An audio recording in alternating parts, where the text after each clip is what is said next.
Hello everyone and welcome back to the Nerd Cave. In a previous video we looked at how to connect an LED to a microcontroller.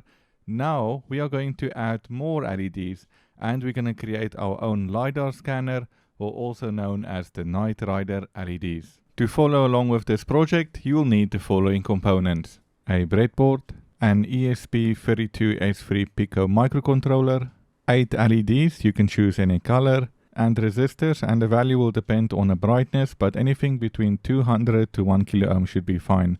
And then we will need some few wires to do all the connections.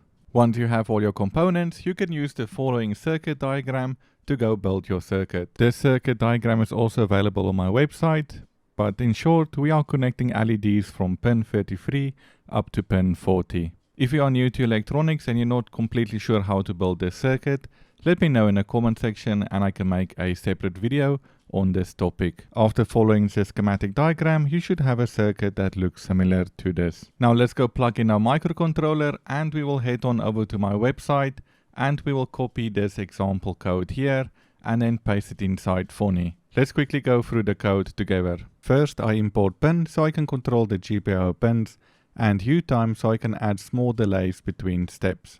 These are the GPIO pins wired to my LEDs, ordered from left to right on a breadboard. If your wiring is different, change the list to match your pins. This controls how fast the dot moves. Smaller numbers are faster, bigger numbers are slower. I'll start with 0.05 seconds per step.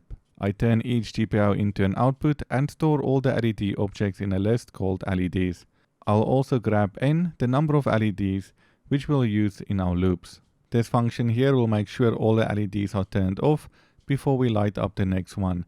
It keeps the animation clean and prevents random leftovers from staying on. Inside our infinite loop, I do two sweeps. First left to right. The index I goes from 0 up to the last LED. I turn everything off, then light the current LED as the head. For a simple scanner tail effect, I also light the previous LED for 1 frame. Then I wait a tiny bit before moving to the next LED. Then I do the same thing backwards. This loop starts at the last LED and counts down towards 0 again.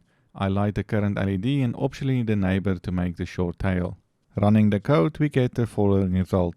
So if we want to make this go faster, we can just go make our delay shorter, or if we want to make this go slower, we'll just increase our delay. And there you have it, our own working Night Rider LEDs.